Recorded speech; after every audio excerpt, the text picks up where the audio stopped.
Ty Chandler going at 149th overall on Sleeper as the RB49, goes 143rd on Underdog as the RB41.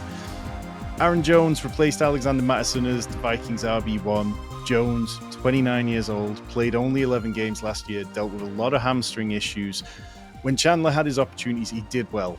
He had 4 top 36 for weekly finishes out of 5 games where he had 13 plus touches. I like drafting this guy with potential RB3 outcomes if he gets volume. Rich, where are you at on Ty Chandler? I like him. I think I liked the player. I just don't love the fact that we are going to see him split time with Aaron Jones. And we talked about it earlier. Yes, there's a chance that Aaron Jones is going to get injured. And that's where I kind of hope there's some upside for Ty Chandler. But I just worry that at the cost of where he's going in draft, I think there's other players that have got a clearer path to volume than he has. But if you're looking for a kind of swing for the fences option, we know he's got the athleticism. We know that he's shown when he's got opportunities in this offense, he has absolutely produced. So, yeah, there is an upside there. I just think I'd prefer other players in this price range.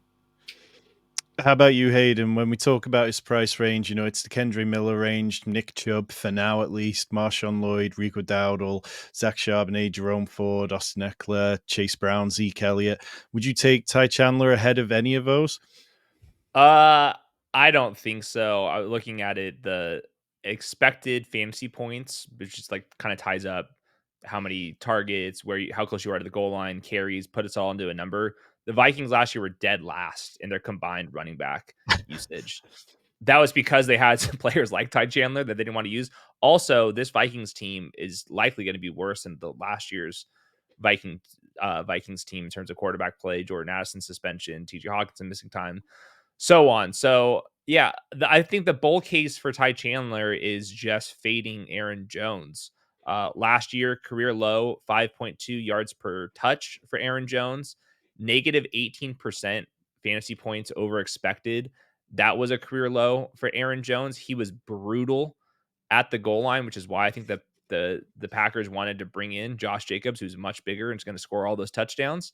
Yeah, and I think part of it is just because he's older, slightly undersized for like a bell cowish back, and he's been banged up. So I think all those reasons are why I'm not drafting any Aaron Jones. It's also just like not making me want to draft a bunch of Ty Chandler just because Kevin O'Connell is going to want to pass the ball so much, and they just like might not be that good this year.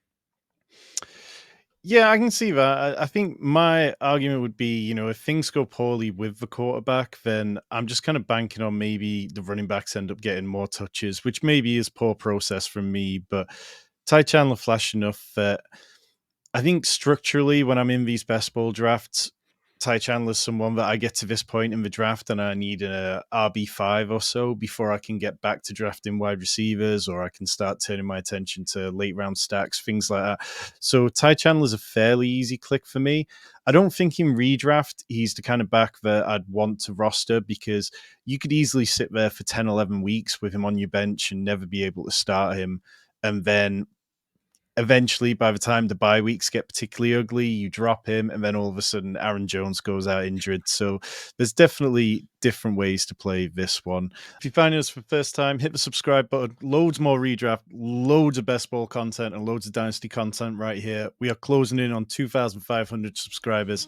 All you got to do is hit that button.